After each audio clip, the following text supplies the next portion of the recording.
En nombre de Fundación El Libro, organizadora de esta 49ª Feria Internacional del Libro de Buenos Aires, les damos la más cordial bienvenida a cada uno y a cada una de ustedes, en particular a la marca editora. Saludamos a su editor Guido Indig desde Fundación El Libro y a La Vaca Independiente, que han elegido nuestra casa para presentar La Otra Vida, el diario íntimo de Frida Kahlo, que lleva más de 30 años siendo publicado de manera ininterrumpida y que por primera vez presentamos en la Argentina y aquí en la Feria Internacional del Libro de Buenos Aires. Es una alegría para nosotros recibir a alguien muy asiduo a nuestra casa. Siempre que se la convoca, ella acompaña. Le damos la cálida bienvenida a Laura Ascurra, gran actriz argentina con más de 28 años de trayectoria artística. Ha desarrollado una sólida y extensa carrera en teatro, cine y televisión y como conductora en distintos países de Latinoamérica. Activista y comunicadora en temas de ecofeminismo, también se ha formado en dramaturgia y música. Desde hace 2 décadas investiga y baila flamenco, además de entrenarse regularmente en danza y canto. Le apasiona la docencia y suele dictar talleres para intérpretes y brinda cursos intensivos tanto en nuestro país como en el exterior, donde comparte su experiencia escénica una vez más de modo muy generoso. En octubre de 2024 estrenó el unipersonal Viva la Vida del autor mexicano Humberto Robles, que recorre la vida y obra de Frida Kahlo bajo la dirección de Julia Morgado. La obra continúa en cartel con un éxito reconocido y hoy nos acompaña y le damos la bienvenida. Gracias, Laura, por estar. También compone el panel María Laura Rosa, profesora de Estética en la Licenciatura de Artes de la Facultad de Filosofía y Letras de la Universidad de Buenos Aires e investigadora del CONICET. Su trabajo académico se enfoca en el arte feminista producido en Argentina, Brasil y México a partir de la década de 1970. Forma parte de la Asociación Internacional de Críticos de Arte, la Asociación Argentina de Críticos de Arte, Archives of Women Artists Research and Exhibitions, con sede en París. Es autora de Cuerpo Entero, Debates feministas y ámbito cultural en Argentina 1960-1980, editado en 2021. Ilse Fuscová, La libertad de caminar sola, editado en 2019. Y Legados de libertad, arte feminista en la efervescencia democrática, editado en 2014. También ha compartido El Mundo, la experiencia de las mujeres y el arte en año 2017. Además, ha publicado numerosos artículos sobre arte feminista en revistas académicas en nuestro país y en el exterior. Y la tercera importantísima participante de este panel es Rocío Sambianchi, editora y gestora cultural. Estudió en la Universidad de Buenos Aires y trabaja en el medio editorial hace 16 años. Actualmente vive entre México y Argentina. Es editora y promotora de La Vaca Independiente, editorial mexicana encargada de la publicación del diario de Frida Kahlo desde hace más de 30 años. Y reitero que hoy se presenta por primera vez en Buenos Aires. Les brindamos un aplauso a nuestras 3 expositoras y Rocío, tenés la palabra. Les voy a leer un poquito lo que tenemos del diario de Frida Kahlo y es nuestra introducción justamente para contarles el porqué de esta publicación en edición facsimilar. Básicamente es el diario de Frida, como bien comentaron, hace 10 años, que escribió los últimos 10 años de su vida. Yo creo que se escucha bien, ¿no? Sí. Hablamos de la otra Frida porque justamente es aquella que se cuenta a sí misma, lejos de todo lo que se pueda decir de ella o de lo que nos han contado de Frida. El diario de Frida Kahlo es una obra excepcional del arte mexicano, publicada por primera vez por La Vaca Independiente hace 30 años. Evocando los 5 sentidos y la imaginación, los dibujos y las palabras se funcionan para rondar por otras dimensiones que conceden al lector la posibilidad de escuchar su voz de niña y de percibir su aliento, de conmoverse con su belleza y de reír con su humor. Con sus textos introductorios, Karen Cordero y Eduardo Cázar nos invitan a sentirlo, a escucharlo y a apreciar sus formas visuales y literarias, a descubrir cómo ambos talentos del artista cohabitan en sus páginas. Es una invitación a descubrir las claves para profundizar en el arte de ser y existir en silencio. Así conocemos a la otra Frida, la mujer, la artista y el símbolo que trascendió su tiempo. Para la Vaca Independiente es súper importante dar a conocer a Frida sin filtros, sin palabras agregadas, dar a conocer su versión no solo de pintora, sino su escritura, su humor, sobre todo, y sus espacios y formas creativas. Desde ahí, hace 30 años que se publica con las transcripciones también al final para que se puedan ver aquello que Frida escribió en su diario en páginas sueltas. Su diario originalmente fue una compilación de páginas que ella mandó a encuadernar y le dio forma. Ese diario estuvo oculto alrededor de 40 años hasta que, abriendo un cuarto donde había un montón de obras de Frida y de Diego, se descubre el diario y sale a su publicación. Para ese entonces ya había un montón de versiones de quién era Frida, cómo era y qué debíamos interpretar. Que su relación con Diego, que si era feminista, que sus ideas políticas, pero finalmente pocas veces se ha ido al diario a revisar qué escribía Frida sobre sí misma, más allá de cuál era su opinión, qué leía, qué le gustaba, cuáles eran sus intereses, qué pensaba realmente del partido político y de Diego y cómo fue incluso su infancia y su accidente. Creemos que es importante, más allá de todo lo que la envuelve, poder acercarnos a sus palabras y conocerla directamente. Por eso es importante que este diario no tiene matices y no tiene cosas agregadas más allá de textos que hablan propiamente del diario en sí.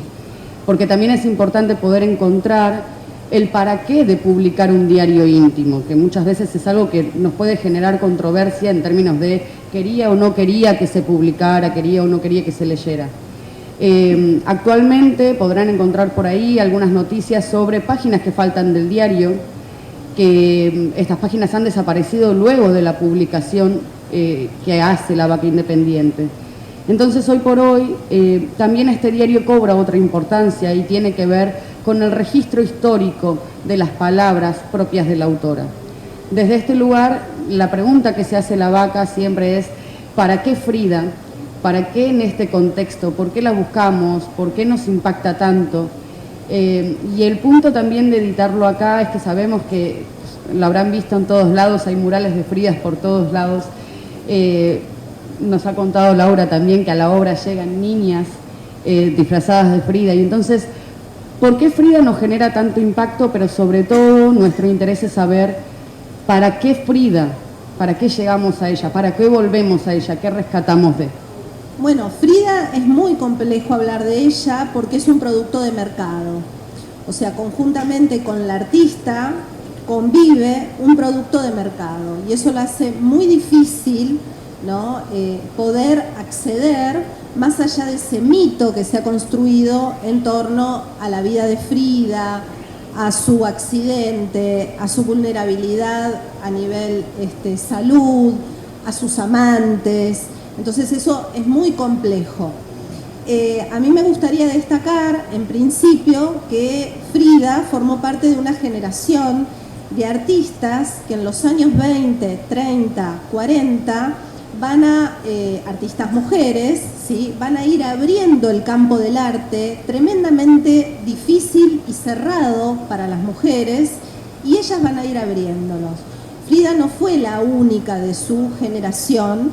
Convivió con artistas como Lola Álvarez Bravo, como Remedios Varo, como Leonora Carrington, ¿sí? Diferentes artistas, Alice Rasgón, que fueron abriendo en ese momento el campo artístico y el sistema del arte para las mujeres.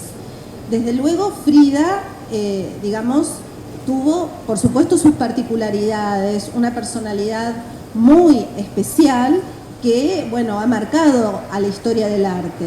Pero hubo otras artistas que incluso tuvieron padeceres muy parecidos a Frida. Por ejemplo, Alice Rahón, que llega a México también en los años 30 y desarrolla una obra bellísima, pictórica, y se había caído de un caballo, había tenido un accidente tremendo, muy parecido al de Frida, y que va a ser una gran amiga de Frida Kahlo. Ahora, ¿cuál es la diferencia entre las artistas contemporáneas a Frida y Frida?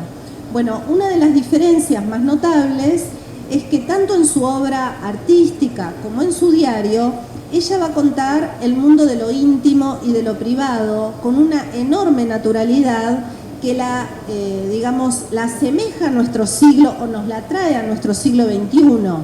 No era para nada común, para nada, es una figura absolutamente excepcional en ese sentido, contar los abortos, abrir el cuerpo y mostrarlo por dentro, ¿no?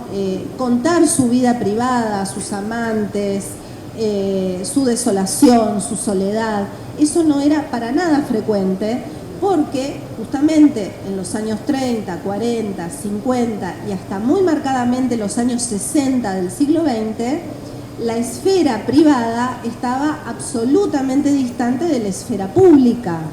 Hoy en las redes sociales nosotros nos desayunamos con intimidades, ¿no?, de todo el mundo, no hay que ser, digamos, del ámbito público. Sin embargo, en época de Frida eso era impensable. Y eso la hizo un atractivo muy grande para las artes contemporáneas. ¿Sí? Eso es muy importante, digamos, a tener en cuenta. Ese legado que ella deja en el siglo XXI y que lo van a tomar artistas que luego se van a inspirar también en cierta ambigüedad sexual en la forma de representarse que ella tenía. Por eso, tanto artistas transgénero como artistas mujeres, ¿sí?, o como artistas que desde la performance se han travestido en Frida, porque Frida ha marcado esa fuerte ambigüedad sexual que de hecho vemos también en parte de la poesía de su diario. O sea, hay poesía en su diario donde habla, ¿no?, ambiguamente del acto sexual, ¿sí?, que da interpretaciones que pueden ser con un varón o con una mujer. Y ese juego de romper con los límites de la heteronormatividad es fundamental para el siglo XXI, ¿no? Y era absolutamente impensable contarlo así, no porque no se viviera, claro que sí, que había artistas que tenían parejas abiertas, etcétera, pero otra cosa es contarlo en la obra, vestirse de la manera que se vestía, utilizando el maquillaje, ¿no?, con esa fuerza claramente de una actuación del género, ¿no? Y esto es bien interesante porque en esta nueva edición del diario, Karen Cordero, que es una especialista en arte feminista mexicano, habla justamente de esa construcción de la subjetividad de Frida y destaca todos los elementos de corporalidad que tiene el diario, ¿sí? No tenemos que olvidar que el diario lo escribe los 10 últimos años de su vida, que fueron los años más difíciles a nivel, digamos, físico, por el avance del deterioro corporal que ella va a tener. Y entonces, en el diario hay muchos elementos que hablan de esta subjetividad herida, de su soledad, por pasar enormes cantidades de días y horas sola en la habitación, en el dormitorio, ¿sí?, haciendo reposo. Entonces, todo esto ella lo va contando, ¿no?, y lo va contando y va en su caligrafía, vamos viendo cómo a medida que van pasando los años, la caligrafía se vuelve diferente, porque tiene que ver también con el dolor que físicamente realmente sentía, ¿sí? No hay que olvidarse que, sobre todo en los últimos 2-3 años, ella va digamos, a tener unas medicaciones muy fuertes que le permitían, digamos, pintar, dibujar, escribir, solo en las horas que la medicación le hacía efecto, ¿sí? Y entonces esto se puede ver en el diario, ¿no? Y esto es muy interesante a medida que una va leyendo el diario, tenerlo, digamos, en cuenta. Otro elemento bien importante del diario, con esto ya voy a ir cerrando, no me quiero pasar de tiempo, es la enorme cultura que tenía Frida. En el diario vamos a encontrar elementos de la India, ¿no? De la mitología de la India,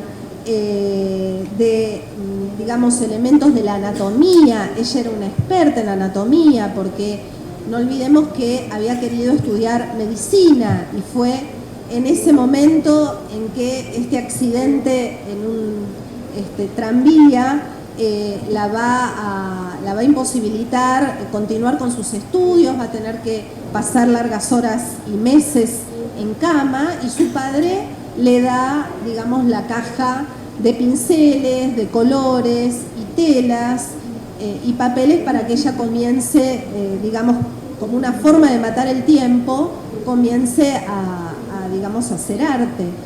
Entonces, Frida tenía un enorme conocimiento, como les decía, en anatomía, en las religiones, ¿sí? En religiones de China, de India.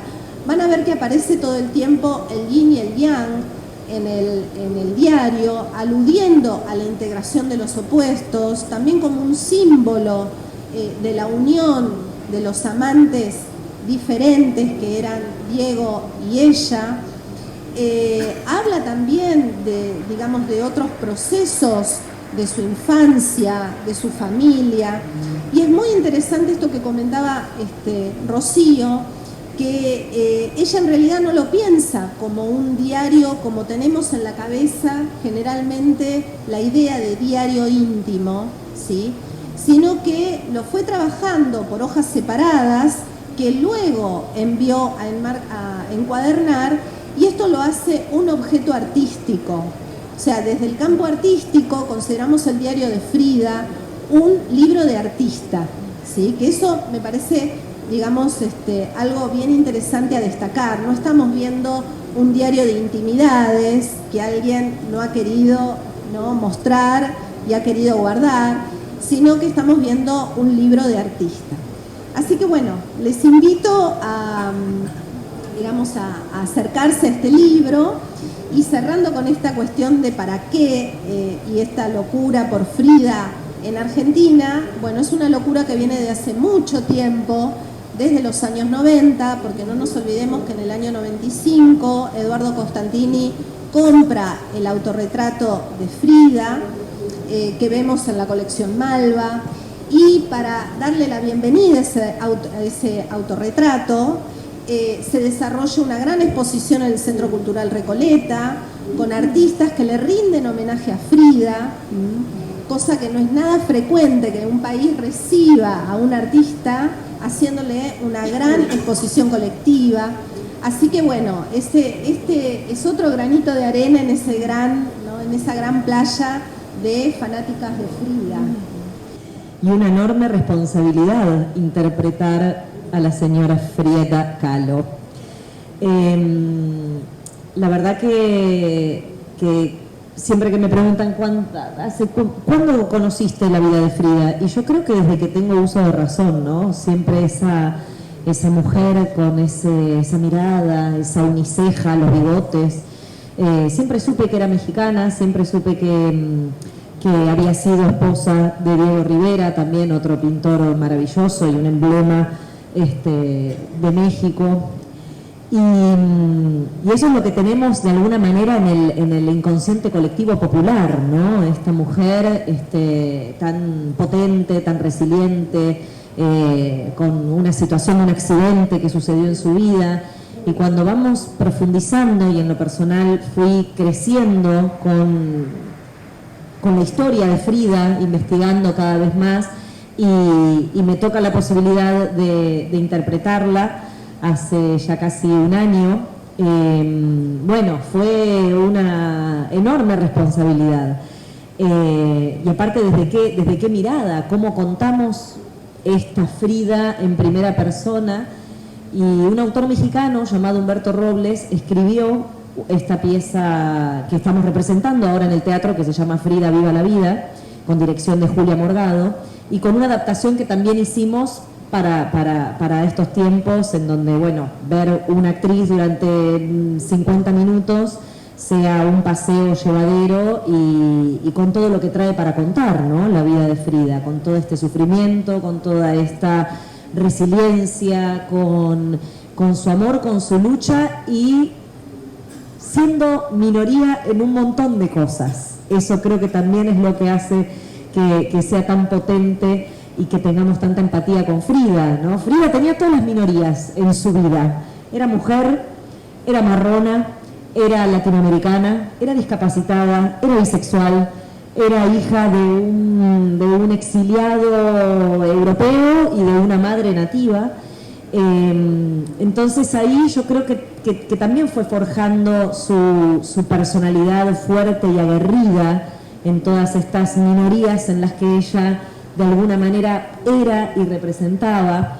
Y abordar un personaje histórico que ya existe como actriz es bárbaro, porque hay un montón de información. Felizmente hay muchas fotografías de Frida, porque tenía muchos amigos fotógrafos, grandes amantes, varones y mujeres fotógrafos también. Entonces hay mucho registro de ella desde lo visual, y eso a mí me ayudó también a empatizar con ciertas posiciones físicas, con su mirada, y a la vez investigar a través del diario y a través de muchas biografías y muchísimas personas que escribieron sobre ella. Pero el diario trae una voz íntima, única, como comentaban las chicas, y en primera persona.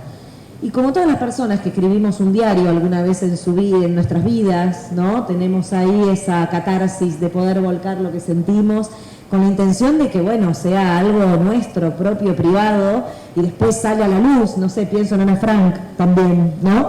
Y que felizmente también nos invitan a decir, che, hagamos catarsis con la escritura, con dibujos y con todo lo que sintamos para sacarlo afuera, bienvenido sea. El diario de ella comparte toda esa verdad sin filtros, sin otra voz de afuera que hable de ella, cómo se sentía Frida, cómo era Frida. Entonces, para mí como actriz también me sirvió mucho esas declaraciones en primera persona de ella, sin tener que escuchar las voces de otros hablando de ella, ¿no? Esto también me parecía muy importante para rescatar esa autenticidad pura de ella, esta fortaleza que también ella sintió o que fue forjando a lo largo de los años. A los 6 años a ella le diagnosticaron poliomielitis en su pierna derecha, fruto de la época, pero que también fue muy bulineada por eso, en la escuela, a lo largo de su infancia, de su adolescencia, en donde también fue medio no binaria, se vestía de muchacho con pantalones, se cortaba el pelo, jugaba bastante con eso, para la época bastante transgresor, ¿no? Ahora lo podemos ver un poco más cotidiano de alguna manera, pero en aquel entonces era algo nuevo y provocador en algún punto, ¿no? Entonces, entender y tratar de empatizar la vida de ella, el espíritu y principalmente todo lo físico que atravesó, que eso es también muy complejo. Para mí es un honor interpretarla. Creo que ¿para qué interpretamos Frida en Argentina? Yo creo que siendo Buenos Aires la tercera ciudad más importante del mundo en materia de teatro, primero Nueva York, luego Londres, tercera Buenos Aires, es muy importante que también esté la voz de Frida. Siento que como decían los actores antiguos, encarnar este personaje, y hablan con esa terminología.